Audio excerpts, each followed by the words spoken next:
Russia and Italy affirm that there is no alternative for the political solution in Syria.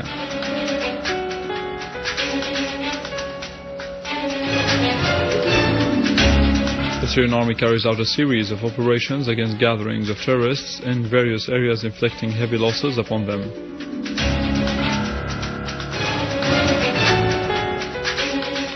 Sayyid Ali Khamenei affirms that holding the Iranian presidential elections is a victory for the Republic.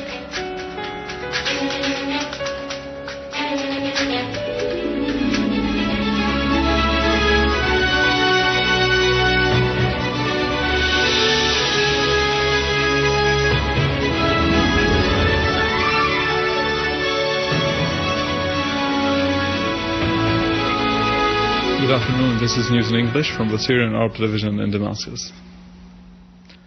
Russian Foreign Minister Sergei Lavrov said that Russia and Italy affirmed that there is no alternative for the political solution in Syria. Lavrov's remarks came during a press conference he held with Italian counterpart Emma Bonino in Moscow. He expressed Moscow's concerns about the repetition of the Iraqi scenario in Syria under the pretext of using chemical weapons, referring that Russia's European partners did not show any concern over al-Nusra Front's possession of sarin gas. In turn, the Italian foreign minister stressed the necessity of launching the forthcoming conference about Syria, scheduled to be held in Geneva depending on the outcome of the previous conferences. Speaker of the Iranian Shura Council Ali Larijani reiterated the Syrian people's right to self-determination through democratic means, the constitution and elections away from any foreign interference. Larijani said in an interview with Al Mayadeen channel that states taking part in the war on Syria aimed at striking the resistance movement which stand against Zionism and US schemes. Larijani added that those schemes aim at fragmenting the region and plundering its resources, referring that the United States does not want to find a solution to the crisis in Syria. Instead, it wishes to provide the opposition with weapons and continue creating crisis to destabilize the region. Larijani noted that the Israeli aggression on Syria has shown that it is not a democracy issue, but weakening Syria and its support for the resistance in face of the Israeli entity. Chechen President Ramadan Kadyrov affirmed that what is going on in Syria is not jihad, but a campaign plotted by foreign powers to overthrow the government, destroy the country and liquidate its armed forces. President Kadyrov said in an interview with the Russian Interfax agency that it is not a secret that the so-called Syrian opposition is led by foreign special institutions which try to recruit the youth coming from Russia to involve them in fighting in Syria. Kadyrov underlined the importance of clarifying the nature of the so-called Syrian opposition and its relation to Islam through mass media. He quoted Muslim scholars as saying that there is no feature of jihad in Syria, but a plot to destroy Syria. Advisor of the Egyptian President of Foreign Affairs, Khaled al-Qazzaz, said that the Egyptians who want to go to Syria for jihad are free and they will not be put to trial after their return. He added that the Egyptian government would not punish its people for other countries, stressing that those individuals do not constitute a threat for Egypt after their return. Al-Qazzaz's statement came following calls launched by some sheikhs on Egyptians and Muslims to join terrorist gangs in Syria under the so-called slogan of jihad.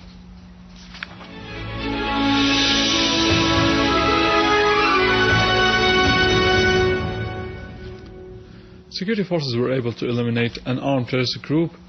The armed terrorist group was trying to control the agricultural research center in Al Qaryatain town in the western part of Valmira's countryside.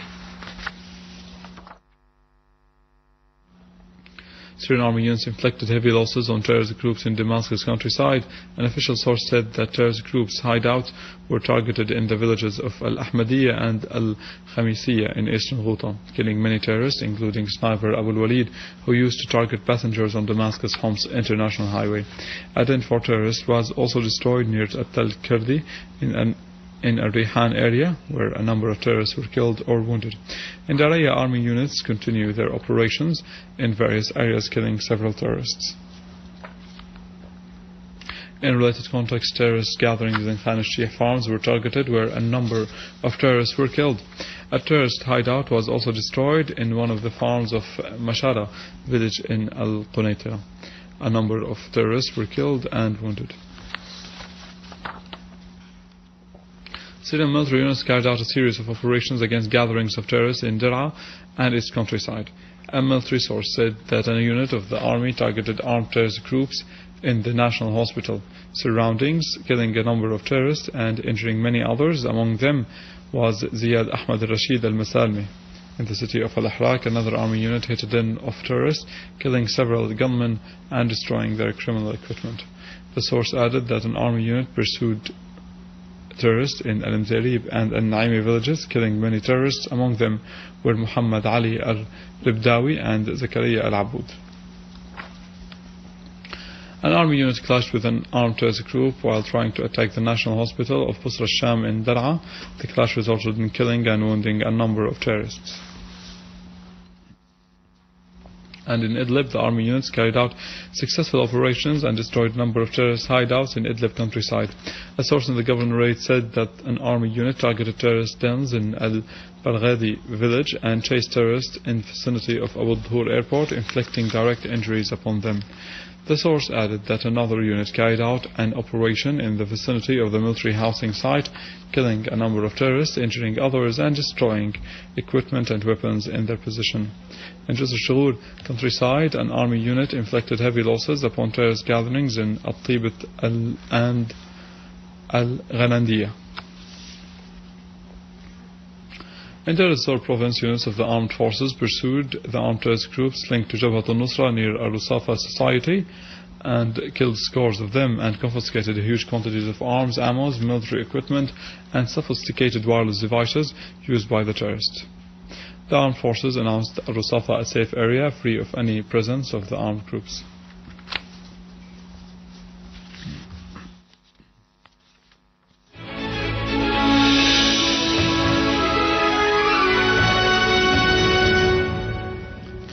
The Supreme Leader of the Islamic Republic in Iran, Sayyid Ali Khamenei, affirmed that holding the presidential elections in Iran is a victory for the Republic in the country.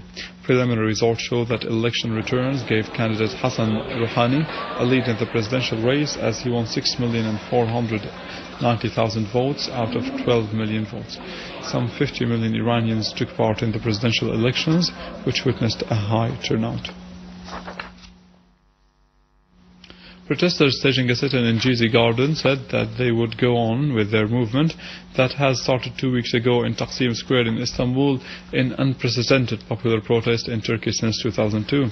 Taksim's Solidarity Coordination Commission announced in a statement released today via the internet that it would go on to combat injustice in the country and that this would be just the beginning. Moreover, hundreds of protesters sitting in Gezi Garden demanded the release of protesters who had been detained by the Turkish police during the demonstration, which witnessed the killing of 4 of them and wounding of 7,500 others.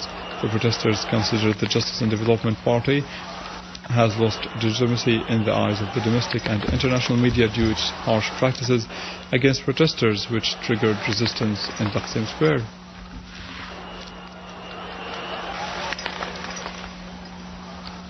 That was it for our news for today. More details on our website www.syriaonline.sy. Stay with us. Prices of stocks and oil and the latest in the economy in our economic news, but after the break.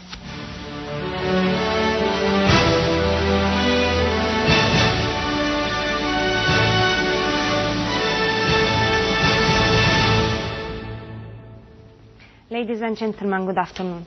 The Agricultural Cooperative Bank started exchanging the values of the agricultural crops for farmers, as the manager of the bank asserted that the bank has received 90 bills with a value of 88 million Syrian pounds from Al-Hasake silo, pointing out that the bank has also opened 2 funds for exchanging values of the agricultural crops and will open another 2 funds in case of any problem while distributing the bills, emphasizing that about 3 billion and 100 million Syrian pounds have been transferred to the accounts of Al-Hasake agricultural banks in order to provide the bills for the farmers upon their arrival from the market centers.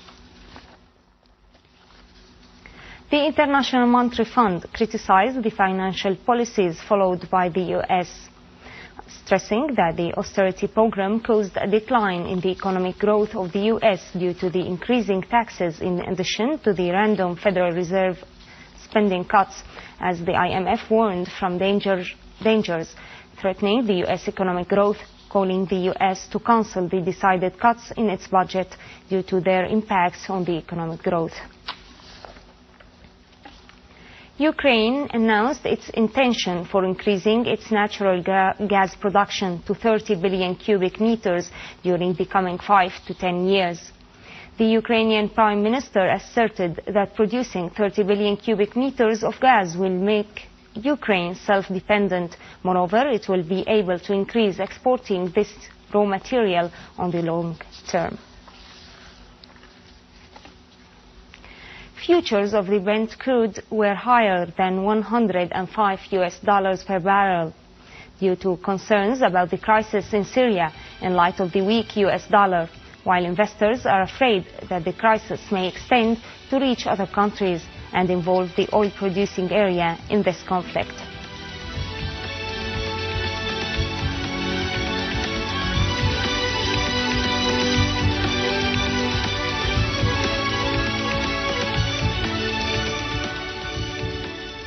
The U.S. shares fell for the week, sending benchmark indexes lower for the third time in 4 weeks, as investors speculated whether the Federal Reserve will signal a reduction of the stimulus efforts after its next meeting. On the other hand, the European shares closed high, supported by weak U.S. economic data, whereas the Nikkei index rose 1.9%, retrieving losses of the previous session.